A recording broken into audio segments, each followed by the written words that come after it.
Advocacy is something pretty simple. It's really just telling people about who you are.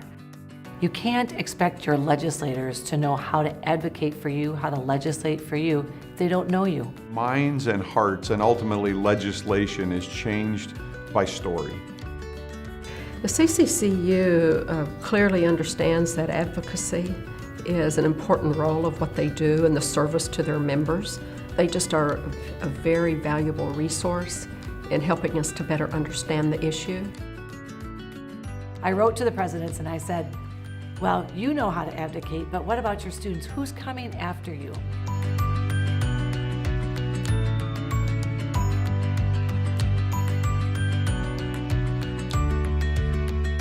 As Christians, we're definitely called to be advocates, to stand for the people who don't always have a voice. And if we're all working together, even if it's different things, I think that ultimately comes together to produce fruit for the kingdom.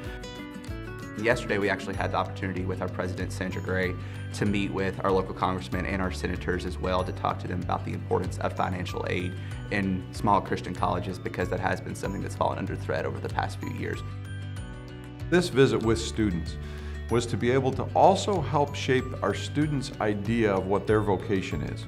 Both Andrea and Sarah were Pell eligible students, so they get $4,000 to $5,000 from the government. So be able to say thank you to our representatives and their offices for supporting students to be able to come to Christian colleges like JBU. Christian colleges are seen as these protected little communities where no one ever gets out. And I would argue the opposite, that it's a community that builds each other up so that we can go out. Scripture says to love the Lord our God with our heart, soul, and mind. Being in an environment that speaks into all three of those, it informs how you live in all aspects of your life. We're to use our minds. We're to dig deeply into the issues. We're to think deeply. So I think the advocacy really allows us to understand the views maybe more deeply than we would just on a surface level.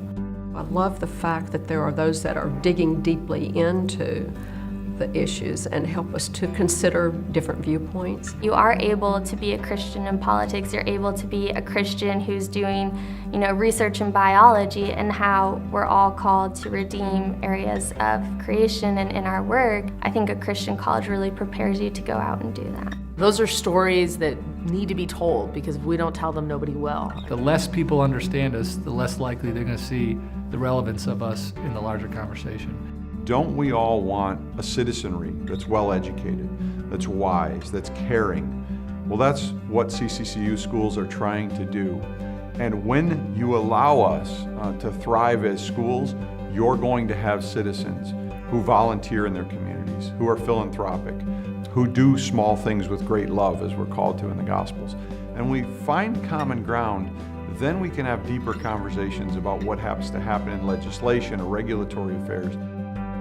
We really believe that Christian higher education is just such an important part of the higher education sector here in the United States, that it produces committed, compassionate, convicted citizens who want to engage deeply in this world, not in spite of their faith, but because of their faith.